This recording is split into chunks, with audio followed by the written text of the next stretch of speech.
other thing that you're going to be doing this week that isn't audio is your first self-evaluation for the class. And I do want to talk a little bit about that process.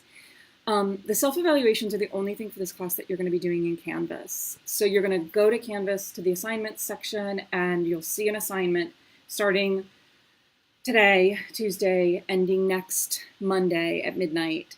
And there's a Word document linked from there that you're going to download and you're going to use as a template for your first self-evaluation. And there's like 7 or 8 questions meant to get you thinking a little bit about how this class is going for you so far, how your work has gone, what you're most proud of, what's been most challenging, what you would do differently, how the class could be different and better for you. That's some good feedback for me if you have any.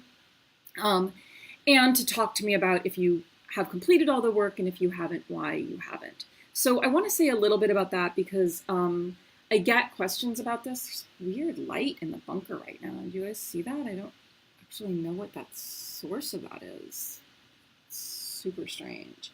Anyway, I get questions about this periodically from people wanting to know because they can't get work done on time, or they didn't get work done on time.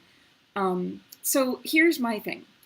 I've said this before, I'll say it again, I don't like to police you. I don't like to nag you. My philosophy is that the assignments for the week are pretty clear, and if you don't get them all done, you probably know that you didn't get things done, and you probably have a reason why you didn't get things done, and only you can be the judge of that. And your self-evaluation is your opportunity to explain that to me. What I will say about the work is that if you fall weeks behind in DS-106, you will get totally swamped and bogged down. And when that happens, I actually would prefer that you just do whatever pieces you can that you've missed and then catch up to where we are so that you aren't weeks behind and always out of sync with the class. That may mean there are some assignments you don't get done. And I'm not saying you shouldn't do your work, but I'm saying that it's important that you keep up. And that your self-evaluation then is your place to explain if something happened, if you've been sick, if you had a family emergency that prevented you from being able to do the work, that's your place to do it. Or to just tell me, I kind of blew off a week. It happens. So that's what your self-evaluation is for. At the end of it, I am going to ask you to tell me what grade you think you've earned so far in this class. And that's the beginning, that self-evaluation and that assessment is the beginning of our conversation all semester about how you are progressing in the class.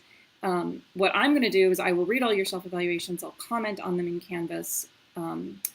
If I feel like we are not on the same page, like if I feel like your assessment of what you've earned and my assessment of what you've earned are completely different, I will probably, I will reach out to you and say, you should come and talk to me.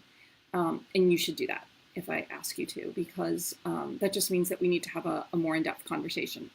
In terms of the length of your self-assessment, there are like, I can't remember if it's 7 or 8 questions, but I don't want those, I'm not looking for those to be more than 2 pages. If you find yourself writing 4, 5, 10 pages of self-assessment, that's too long. And if you feel like that's because you have so much to say, set up a meeting with me and just come talk to me.